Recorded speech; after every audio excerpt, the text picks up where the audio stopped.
right, welcome everyone. Welcome to The Global Show, the only place where we take everything happening across YouTube, podcasts, and, well, really the world, and we filter it through someone who clearly should not be trusted with this much information. Man, it's been a big week. Technology is getting smarter, creators are getting richer, and podcasts are now playing at petrol pumps, which means you can now fill your car, your mind, and your anxiety all in one stop. We've got a lot to get through today. We are talking billion-dollar AI wars, YouTube quietly cleaning house, and podcasts officially reaching the point where you cannot escape them, even if you try. And I love this part of the show because literally you do not have time to read all of this. I barely have time to understand it all. So I've done all the hard work for you.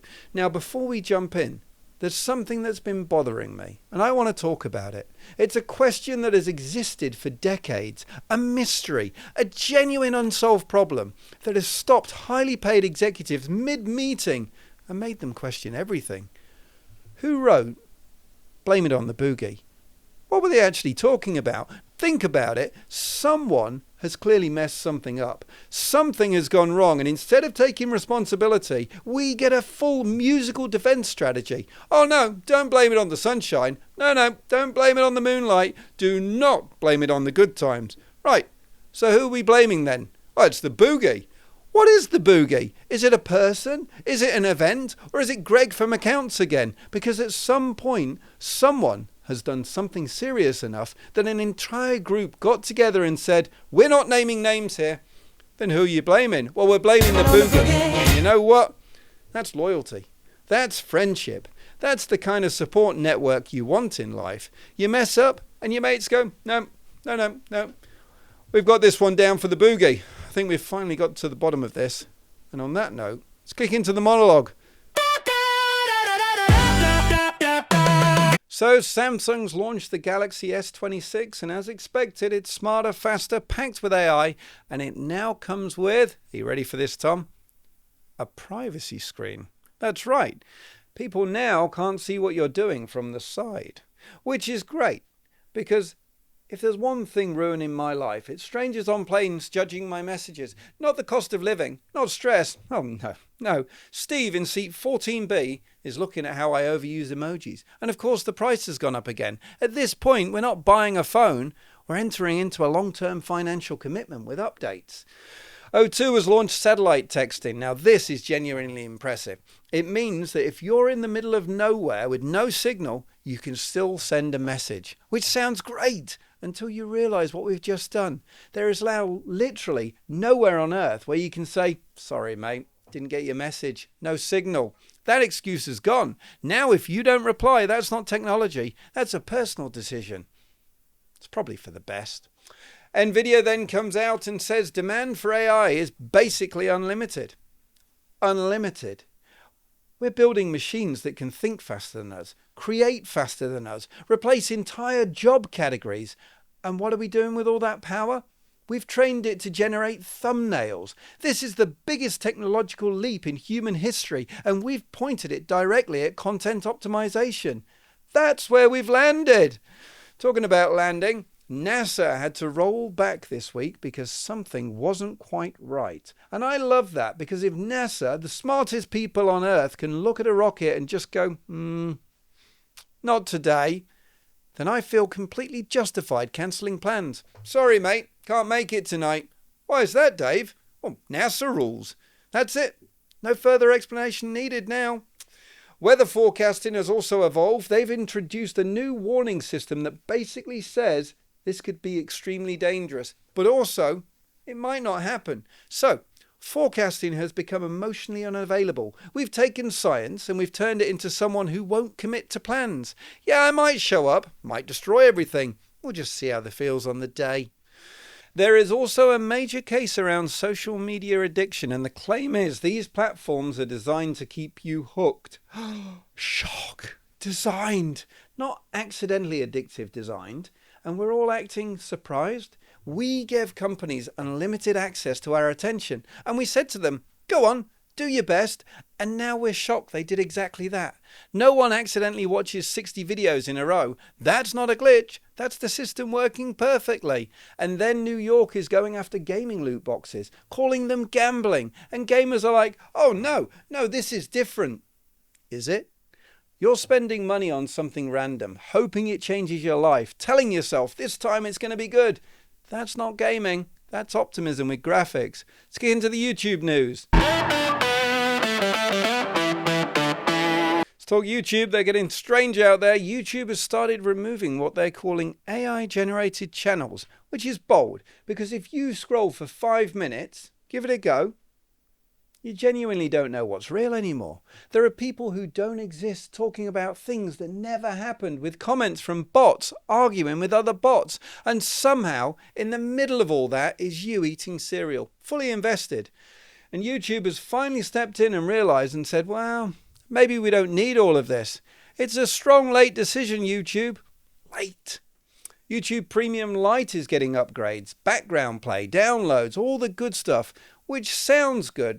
But now you can ignore your responsibilities even when you're offline. That's progress. We've removed the final barrier between you and procrastination. The original YouTube page is now in a museum. A museum! We're all officially old. Something we still use every day is now behind glass being studied. Kids are going past it like, ancient history. What's that? Oh, that's where it all began, son. Why does it look so bad? Wow. It was honest. No thumbnails, no tricks, just a guy at the zoo. Simpler times. Blackpink has hit 100 million subscribers. 100 million! That's not a channel, that's infrastructure. There are countries with fewer people than that. At that point, you're not building an audience, you're managing a population. And yes, Tom, I'm extremely jealous. YouTube went down briefly this week, and for a moment the world had nothing to watch. No autoplay, no recommendations, just silence. And people didn't know what to do. You could almost feel the panic. What now? Talk to each other? Absolutely not. Bring it back. A YouTuber is now suing an AI company for allegedly using their content to train models. And this is where it gets interesting, because for years creators have been saying my content has value, and now AI companies have gone, I completely agree, just without asking your permission. That's not a misunderstanding, that's the new business model. And then a YouTuber got caught up in an insider trading situation, which is incredible. It's an incredible career progression. Imagine explaining that journey. I started making videos in my bedroom, and now, well, regulators are involved. That escalated quickly. Let's have a look at the podcast news. So the Ambie Awards happened this week, celebrating the best in podcasting, which is essentially people who talk for a living winning awards for talking. And I'm not saying I don't want one. I absolutely do. I just think we should be honest about what's happening here. The event itself got delayed by snow and then live streamed, which kind of feels perfect. Podcasting at its core is just something that went wrong. We adapted. Now it's content. That's the whole model. They're also saying 90% of people don't skip podcast ads. 90%, which tells me one of two things. Either the ads, well, they're incredible, or people are driving and physically can't skip them. Kind of leaning towards the second here. Apple is pushing hard into video podcasts, which feels like podcasting having a bit of an identity crisis. We're audio, no, we're video, no, we're both. At this point, everything is becoming everything else. Nothing has a lane anymore. There was also a story about a podcast app showing explicit images on a car dashboard, just suddenly appearing, which is a very difficult thing to explain. It's not me, it's the podcast. No one has ever believed that sentence in the history of sentences. Podcasts are now being built directly into cars, so the moment you start driving, you're immediately listening to someone talk. No setup, no silence, just straight into content. We've removed quiet completely. Silence is no longer part of the human experience. And finally, podcasts are now playing at petrol pumps. So you're standing there, filling up your car, and suddenly you're learning something, or trying to. Mostly you're trying to remember why you stopped there in the first place, while a voice in the background tells you about mindset and growth. So that's where we are. Samsung has built a phone smaller than most of us. NASA is still out there rolling rockets backwards. People are now listening to podcasts while filling up their cars, and social media is finally being called out for what we exactly knew it already was. YouTube is updating everything. Blackpink, well, they've just hit 100 million subscribers. Take a pause there. Tom, we don't even have 2,000, but we're close. Emotionally, we're very close. That's kind of the thing. Everything is getting bigger, faster, louder, and somehow We're all still just trying to keep up with it. So, whether you're here for the news, the nonsense, or just trying to figure out what the boogie actually is, I really do appreciate you being here. If you enjoyed this, please hit subscribe. It helps the show more than you realize, and it also keeps Tom in a job, which frankly, he needs. That's it from me. And remember, if you don't know what you've been watching, blame it on the boogie. What's that, Tom? Are we sponsored by anyone? No, Tom, you know clearly we're not sponsored by anyone at all. Apple. Apple doesn't sponsor this show. Not yet.